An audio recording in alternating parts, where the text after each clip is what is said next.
Excellent. All right. Ladies and gentlemen, sorry, and ladies, welcome to Seattle, Washington's Planning and Zoning meeting. Just kidding. Sorry. Just a little confusing these days. I'd like to welcome you to the Planning and Zoning meeting for the City of Smyrna. Today is November the 9th, 2015 at 6 p.m. and this meeting's called to order. At this time, we'd like to ask you to turn off your electronic devices as they tend to interfere with our recording equipment. For those of you joining us for the first time, this meeting is conducted in similar fashion to a council meeting. As such, each application will include a full presentation from city staff. It'll be followed by a question and answer session between staff and the board. Following staff's presentation, we'll have the applicant present their case and answer any questions from the board. Once all the questions have been satisfied, we'll have an opportunity for anyone in attendance that would like to come forward and speak in favor of or opposition to the application. We ask that you come forward one at a time, state your name and address for the record, sign the sign-in sheet, and please direct all your comments to the board. And we've got a couple items here that we're going to move through really quick to get them tabled or off our agenda, and then we will hear your case. So if you'll just bear with us, I don't think anybody came to hear us table anything. So the first item on the agenda is Z15-003. This is to be tabled at the request of the applicant to the December 14, 2015 meeting. This is the rezoning of the subject property from R15 to RAD conditional for the development of 6 single-family homes. It's 1.31 acres, land lot 592, 1514 Hawthorne Avenue. This is Tully & Tully Incorporated. Can we get a motion to table, please? We got a motion, Mr. Kemp, to table. Second, Mr. Seagraves. All in favor?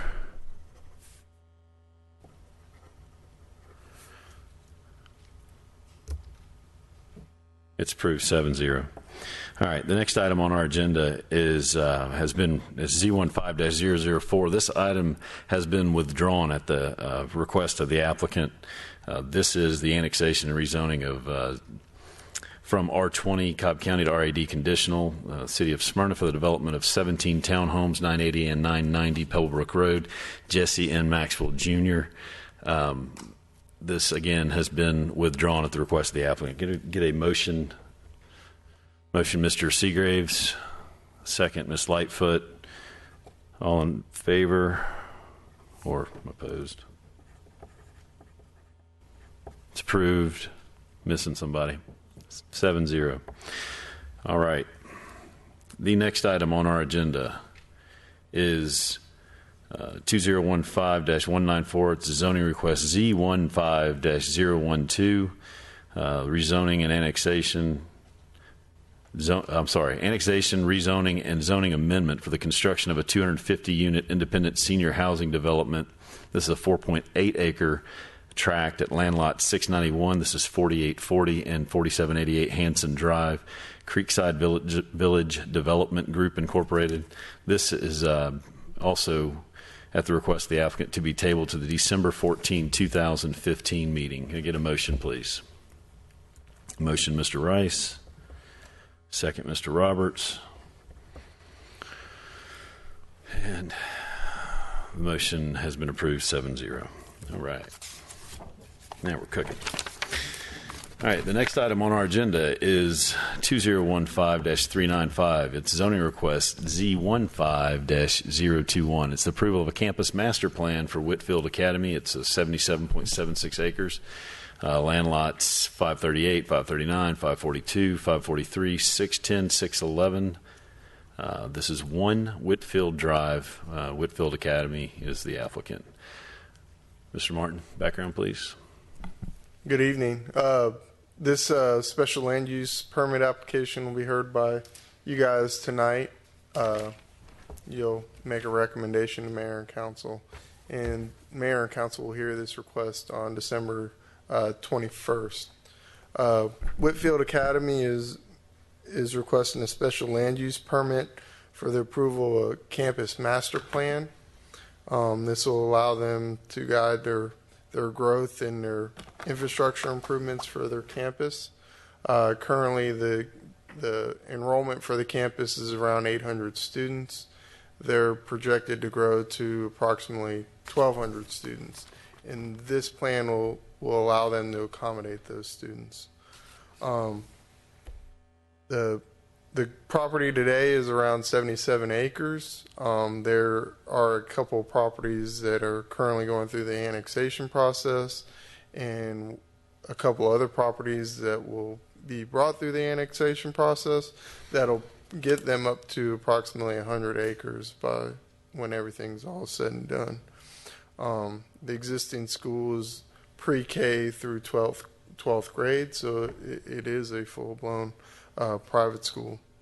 The existing zoning for the property is R15 and RAD conditional.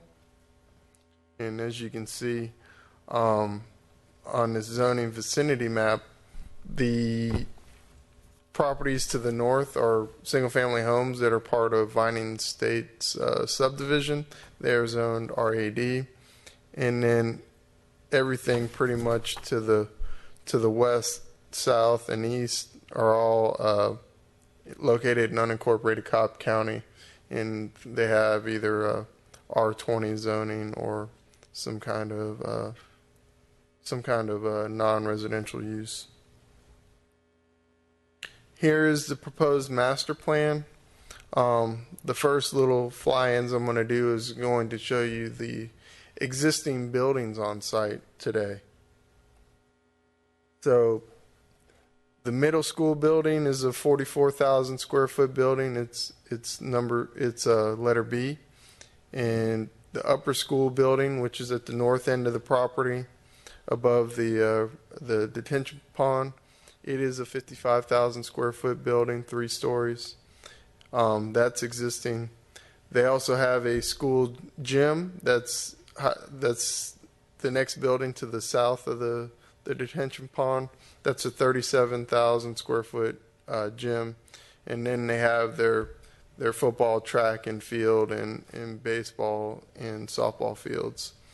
In addition, not shown on this plan, their lower school is located around where building F is located. And then they have some classroom buildings and administrative buildings up around buildings C and D. Let's go through the proposed changes that they're proposing with this master plan.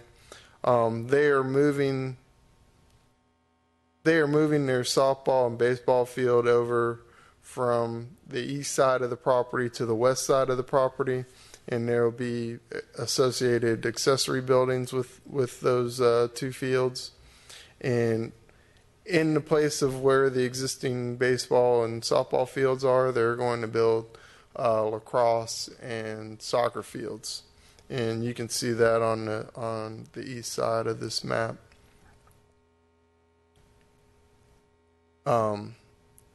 The next item would be the tennis courts. They're highlighted as letter K on your map.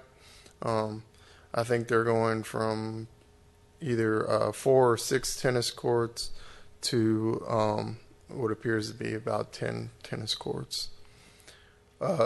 As you move to the east, they're proposing to build building F, which is a competition gym, which was the prior location of the lower school.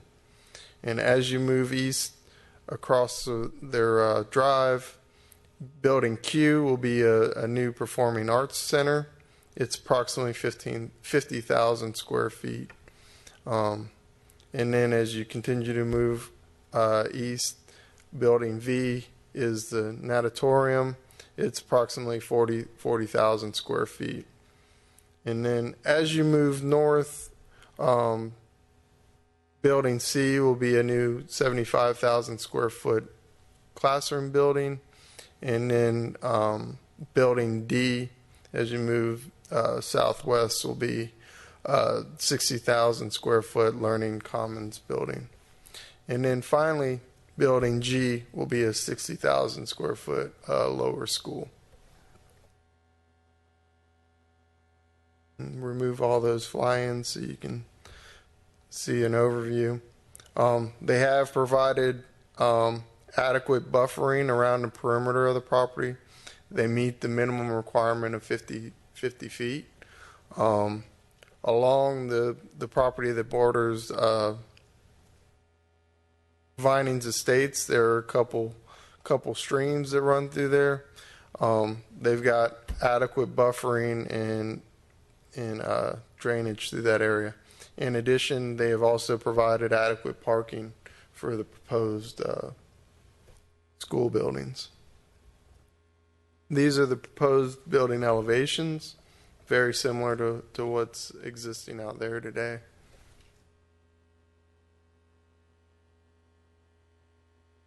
Community Development recommends approval of the requested special land use permit with the following conditions. Number one, approval of the subject property for a special land use permit shall be conditioned upon the development of the property in substantial compliance with the submitted site plan, i.e. the campus master plan dated 10/9/2015, created by Breedlove Land Planning. Number two, the applicant shall be bound to the elevation submitted and dated 10/9/2015. Approval of any change of these elevations must be obtained from the Director of Community Development. Number three, any lighting associated with night outdoor activities shall be established in such a way that adjacent properties and roadways are not adversely affected and that no direct light is cast upon adjacent properties and roadways. Number four, all utilities within the development shall be underground. Number five, the applicant shall be responsible for any traffic improvements deemed necessary by either the city or county during construction plan review. Sidewalks shall be provided by the developer inside and outside the development adjacent to any public right-of-ways. Number six, no debris may be buried on any lot or common area. Number seven, the applicant will comply with the city's current tree ordinance. All required tree protection measures shall be adhered to by the developer during construction. Number seven, all landscape plans must be prepared, stamped, and signed by a Georgia registered landscape architect for any common areas or entrances. Number eight, all yards and common areas are to be sodded and landscaped, irrigated as appropriate. And number nine, the applicant will comply with the city's current zoning ordinances. With that, I'll be happy to answer any questions. Any questions for Mr. Martin? Mr. Chairman, I also want to add, we got a email this afternoon from the fire marshal's office. This is just for a point of information. There's nothing that you need to do. But just from a fire point of view, there may need to be some minor adjustments to allow access to all sides of the building. We are working through that. It's not necessarily a zoning issue, but I did want you to know that we will probably have an additional comment once we get that from the fire marshal that will add to the mayor and council that has to do with just making sure there's proper access to all the buildings. Okay. Thank you much, Mr. Sidreth. All right, at this time, if we could just have the applicant come forward and tell us a little bit about the plan. Good evening and welcome. Thank you. My name is Kevin Brach. I'm the headmaster at Whitfield, and I appreciate you all very much considering our application. In addition to being the headmaster at Whitfield, I'm a Smyrna resident. Been here for 9 years, and very happy to be a Smyrna resident. Wouldn't be any other place, and I appreciate your service. This plan that you just saw, that's about we're thinking a 20-year plan. Rusty explained a lot of the key pieces well. What we're working on is over maybe the next 6 years, the first 3 phases. And those 3 phases will be in this order. Phase 1 will be those the tennis courts going from 4 courts to 10 courts, and the Learning Commons building, which has it has a dining area. Right now we're still eating in the mezzanine of our gym, basically out of a concession stand, and we have about 800 students, so that's not working very well. So that Learning Commons and the tennis courts will be next. After that will be phase 2 will be the baseball, softball, and the lower school. And actually, that'll be phase 2 and 3. That'll take a little while to raise the money for that. And a lot of this is dependent on raising the money for these various projects. We've already begun having some conversation about that. If we get approval soon, we will start on the tennis most immediately. And then after the tennis, we'll work on that Learning Commons once the funding comes in for that. We've been working very closely with the neighbors, been very transparent with all of our neighbors, sent letters, had meetings, opened up the campus. We've had this master plan on our site now for a while, and we've referred to that in the letters to the neighbors. And so what we've heard back from the neighbors is that there is, we just haven't heard opposition at all. There have been some questions about traffic. And certainly we've paid attention to doing all that we can to keep the traffic off of Pebblebrook and Buckner. One thing that happens in this master plan is we have 2 carpool runs that are separate, one for lower school and one for middle and upper school, which we currently don't have. They kind of run together. So they're separate runs and they're much longer. So that's going to help a lot with the carpool situation and getting cars off of Pebblebrook sooner, because that entrance is further down Pebblebrook. So we're pleased about that piece of this. We also did an extensive traffic study. It's in here. The recommendations from the traffic study are to have kind of that separate carpool space and make good use of those. So we've got that.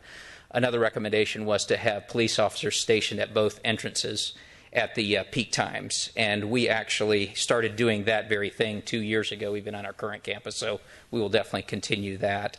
And then the third recommendation was to have left and right turn bays for the entering and exiting traffic on the new entrance that will be created on Pebblebrook, and we'll definitely plan for that. So traffic looks good.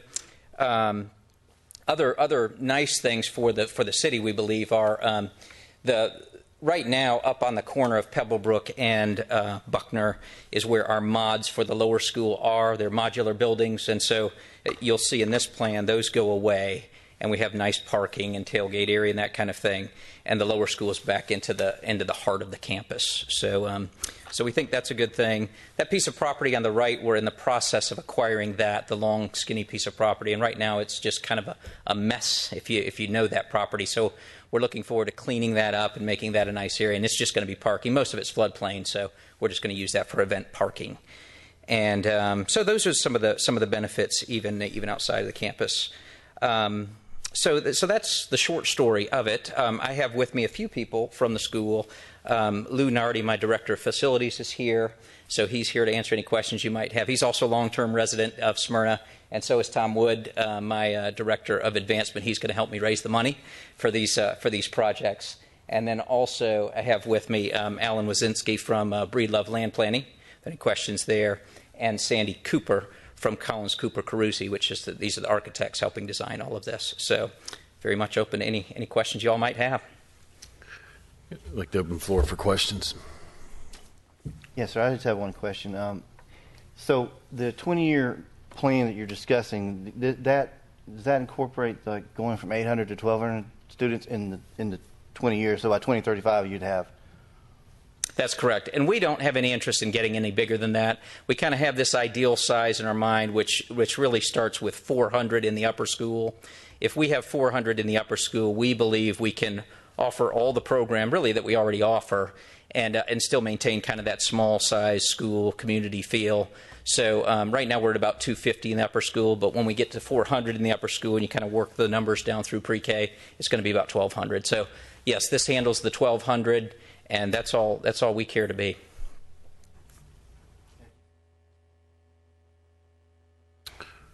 Any other questions, concerns? Just one question. You mentioned you have 6 years. Over the next 6 years, you're going to do a number of your projects. Are you funding it through endowment, or are you funding it through borrowed funds? We are not going to borrow any money. It will be all donated funds. So we don't have endowment either. I mean, we have just a couple $1 million in endowment. So what we'll do is we'll raise the money through donors and foundations for all these projects. We have worked very hard to decrease our long-term debt over recent years, and we've done really well with that. And we don't have any interest in building that back up. Our last, by the way, in the same way, when we built the upper school, that's exactly how we did it. We didn't add any long-term debt and just funded that completely through donors and foundations. Just any other questions? All right. The what kind of population are you adding to the staff to accommodate the additional students? I mean, Yeah, we think in the end we'll probably have total staff right around 200. We're over 100. We're about 120 staff members right now, so that's what we're anticipating. Awesome. Very, very good. And what do you think in the 6-year plan? What's the projection on the budget for the construction of those projects? It's probably going to those first 3 phases that I talked about. It's going to be somewhere from 45 to 50 million, we think. That includes, contingencies and endowment and, lots of other things. But the total money that we'll have to raise over that time will be 45 to 50. Very good. Any other questions or comments? All right. Thank you very much. Thank you. All right. This time I'd like to ask for a motion.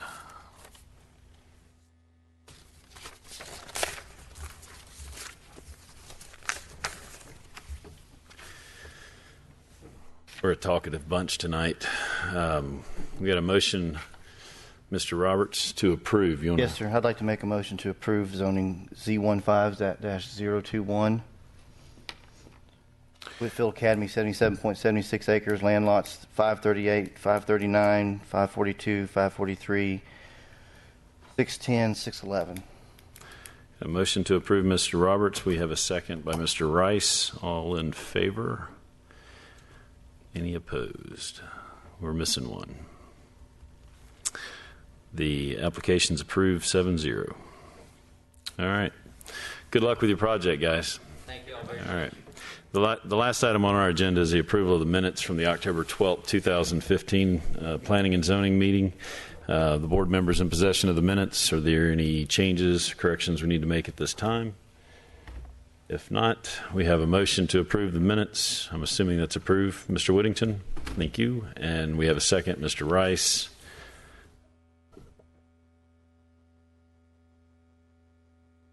The minutes are approved 7-0. All right. Now I think we need to sit here for a little bit longer. Just kidding. Without any further business. Anything else? Any comments or anything? All right. This meeting's adjourned at 6:24. Is that right? 6:24. Bam.